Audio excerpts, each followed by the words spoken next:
Dans cette séquence, nous allons voir ensemble comment créer un script qui va nous permettre d'automatiser la création d'une photo d'identité. Alors, pour ce faire, on vient d'abord dans le menu Fenêtre, puis Script. Vous pouvez également appuyer sur la touche Alt F9, ok, pour afficher cette fenêtre-là. Donc, les scripts que vous voyez ici sont en mode bouton, ok, ici, donc on peut les décrocher tout simplement en mode standard. Alors, par défaut, on a un script d'Adobe, ok, qui ne sert pas souvent. Et en bas, j'ai mes propres scripts que j'ai créés moi-même. Alors, avant la création de notre script, il est très important d'abord de créer un dossier, ok, comme je l'ai fait ici, pour permettre de regrouper les scripts à l'intérieur. Ok. Alors, pour ce faire, on vient créer dans ce petit icône dossier ou nommer ensemble, ok, qui va nous permettre tout simplement de renommer notre dossier. Je mets ici Graphipic et puis on clique sur OK. Alors pour l'instant, ce dossier ne contient pas de script. Et pour créer ce script, on va venir sur ce petit icône, OK, créer un script. Voilà. Maintenant, ici, on peut attribuer un nom à notre script qui va être dans ce dossier Graphipic. Ce nom, on va le mettre en identité, OK. Puis en bas, nous avons l'ensemble des dossiers, OK. Donc, on a les dossiers dits, rouge, soit et dit vide. Nous, on va intégrer notre script à l'intérieur de Graphipic. OK? Et ici, c'est très important. Ça va nous permettre tout simplement d'attribuer un raccourci clavier à notre script identité. OK? Ici, on va remarquer qu'on a seulement les raccourcis qui commencent par F2 jusqu'à F12. OK? Donc, si F2 et F3 sont gris, tout simplement, c'est parce que je les ai déjà utilisé et j'ai utilisé même, donc il n'y a plus de raccourci clavier avec le F2 et F3, donc il reste tout simplement gris. Okay?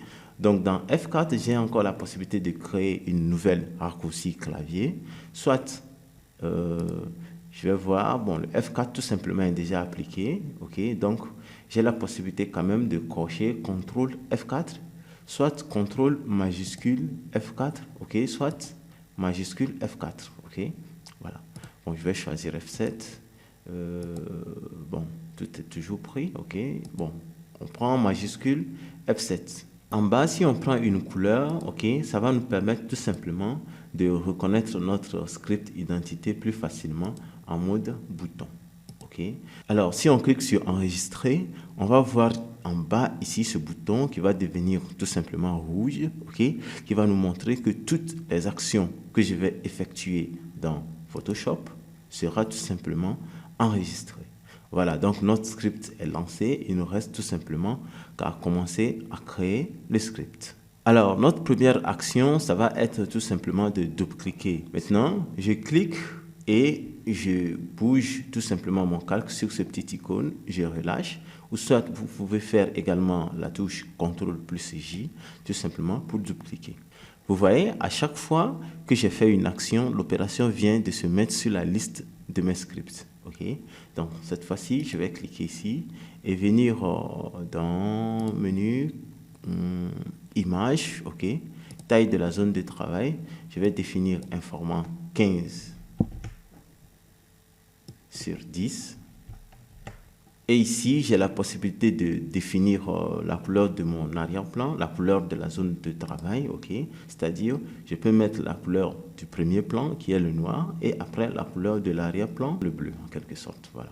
Ou soit d'aller chercher le blanc, le noir, soit le gris, ou autre couleur, ok. Soit le bleu, ok. Donc, on peut toutefois venir aussi ici, cliquer sur ce petit icône, qui permet tout simplement de définir une couleur, ok. Ça reste à vous tout simplement de bouger ce curseur, ok, pour aller chercher l'une de vos couleurs, ok, ici. Voilà, pour moi, je choisis le bleu, tout simplement, on clique sur OK. Ça va nous permettre tout simplement, en cliquant sur OK, de créer notre zone de travail sur laquelle l'identité va être intégrée. Ok, maintenant on clique sur OK pour avoir tout simplement notre zone de travail. Voilà. Maintenant ici, je vais le remplir tout simplement de bleu unique. OK? Donc, pour ce faire, je viens dans le menu Édition, Remplir, et je vais aller chercher couleur, et je prends tout simplement le bleu, comme toujours, OK? Et je clique sur OK. Voilà, je clique également sur OK, et vous allez remarquer ici que tout est maintenant bleu. Et j'ai maintenant ce calque de mon identité. Alors, je vais maintenant essayer de le réorganiser et je clique et je glisse tout simplement vers ce côté. Voilà. Maintenant, il me reste à multiplier tout simplement les identités en appuyant sur la touche Alt. J'ai la double flèche, je clique et je glisse tout simplement, ce qui va me permettre tout simplement de double-cliquer mon image. Donc, avec la touche de direction, je peux aller vers la droite. Voilà, j'appuie encore sur Alt, je glisse. Voilà. Donc, je vais réduire cette fenêtre-là pour avoir un peu plus d'espace.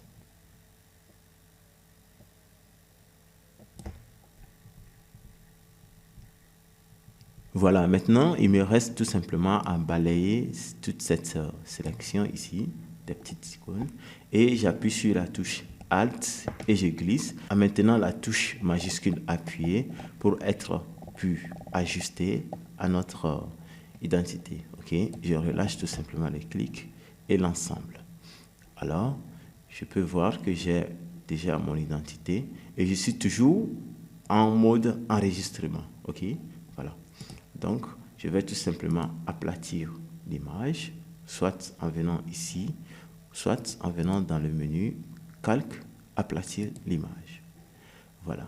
Alors maintenant, je peux venir ici, arrêter tout simplement mon script. Vous allez remarquer ici, aplatir l'image, c'est la fin de mon script. OK? Et je clique sur ce petit carré tout simplement pour arrêter mon script. Voilà. Et maintenant, mon script est prêt pour un test. Notez bien que c'est la touche majuscule F7. OK? Donc, pour ce faire, on vient dans historique et on revient jusqu'au point de départ. OK? Donc, j'appuie tout simplement sur la touche majuscule F7 pour voir si tout ce que j'ai créé est bon. Et automatiquement, Photoshop lance le script car il va voir chacune des actions que nous avons effectuées. OK? Tout simplement ici, il voit chacune des actions. Ce qui est très important, je vais vous montrer aussi quelque chose. Je viens tout simplement ici, OK? Tout simplement pour le voir. Tout est arrêté, hein? OK? N'oubliez pas. Donc, je vais appuyer tout simplement sur la touche majuscule F7. Voilà, Photoshop est en train de lire chaque action que nous avons effectuée jusqu'à aplatir l'image.